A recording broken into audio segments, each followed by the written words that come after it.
Assalamu alaikum, barkanku da dawowa Arewa Hackers TV. Wannan shine tutorial namu na uku dangane Tamox tutorial. Insha Allah a cikin bidiyon nan zamu koya muku yadda za ku yi aiki da Tamox, ko creating din folder, ko deleting din folder da dai sauransu. Yanzu abinda zamu yi shine zamu shiga cikin Tamox namu. Idan muka shiga cikin Tamox namu ta bude mu haka, sai mu yi clear. Clear ita ce za ta ba mu damar da zamu goge komai da ke cikin home screen na Tamox namu, sai mu danna enter. Idan muka danna ls shine command na farko wanda ya kamata mutum ma ya fara sani a Tamox. Ls yana nufin list. Idan ka rubuta ls sai ka danna enter, zaka shiga cikin folder. Yanzu a halin yanzu muna cikin folder home. Da muka sanya ls kun ga babu komai a cikin folder home. Idan muka sanya ls sai muka sanya a sai muka danna enter, za ku ga duk wasu hiding file da ke cikin folder home. Idan kuma muna so mu dawo baya mu baro daga cikin folder home mu koma wata folder, ya zame sai mu danna cd, sai mu danna dot, sai mu danna enter. Kun gani ya dawo da mu baya, mun baro daga cikin folder home mun dawo cikin folder files. Idan kuma muna so mu shiga cikin folder user, ya zame sai mu rubuta cd user, sai mu danna enter, sai mu danna ls.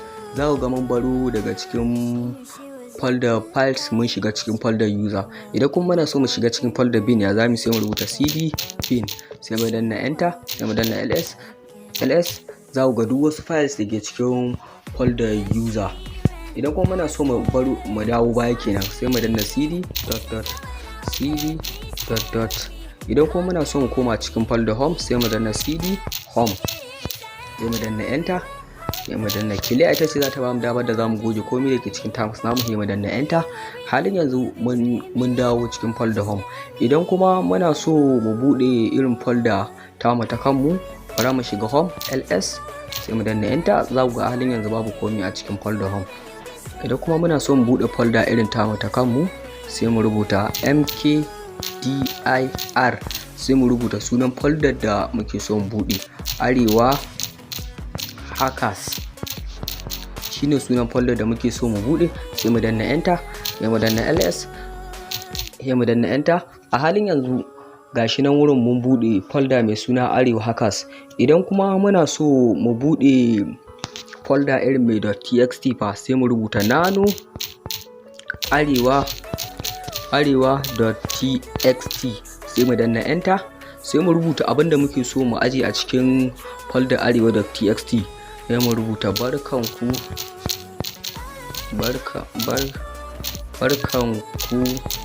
da zuwa Arewa Hackers TV.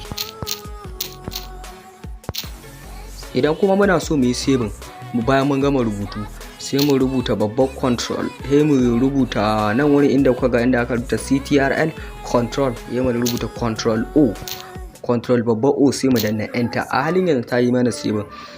Idan kuma muna so mu hito daga cikin nano editor, sai mu rubuta control x, babban x kenan wurin. Ku ga halin yanzu ta hito da mu daga cikin nano editor. Idan muka rubuta ls, za ku ga folder da muka bude nan wurin arewa.txt. Idan kuma muna so mu yi deleting din folder, ya zame bara mu clear, mu rubuta ls. Idan kuma muna so mu yi deleting din folder, ya zame kamar yanzu da kuke gani, za mu rubuta im/im,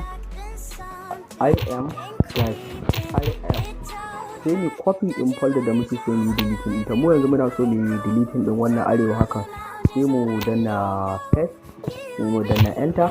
Idan muka rubuta ls, za ku ga a halin yanzu ta goge mana folder Arewa haka.